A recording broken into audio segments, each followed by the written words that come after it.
Sülh Şurası Azərbaycanı rəsmi olaraq təsisçi üzv kimi qəbul etdiyini açıqlayıb. Bu barədə məlumat təşkilatın X sosial şəbəkə hesabında paylaşılıb.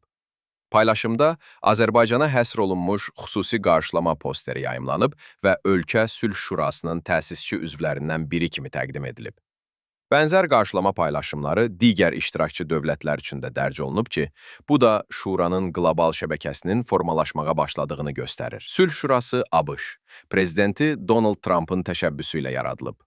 Təşkilatın əsas sənədi olan Sülh Şurasının nizamnaməsinin imzalanma mərasimi yanvarın 22-sində Davosda keçirilən Dünya İqtisadi Forumu çərçivəsində baş tutub.